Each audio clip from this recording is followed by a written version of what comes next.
Magandang hapon mga kontraksyon. Ito, nadudugtong tayo ng I-beam. Kakatayo lang. Ayun, yung I-beam. Ayan po yung itsura ng pagdudugtong ng I-beam. Ayan. Ayan po yung itsura. Tingnan mo. Ganito po ako mag-penetrate ng welding.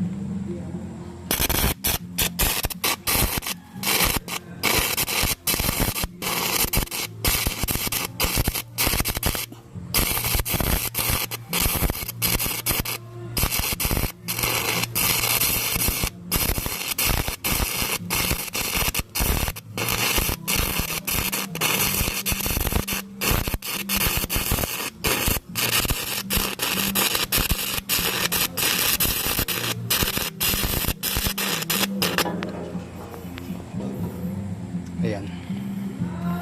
Ayan ngayon ang kalakalabasan. Okay. Titikin natin.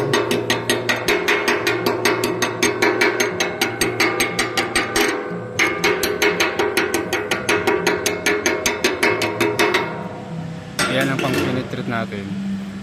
Yung 11. Yung 18 naman. Mamaya naman. Okay, mga contraction. Ayan ang masasunod. Ayan ang ayun, may naghuhukay na ron. Ito yung gawin natin tulay. Ito naman kabilang poste.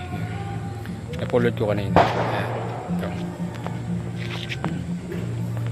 Ito yung hininangan ko ng 18. Ayan po yung hininangan ng 18.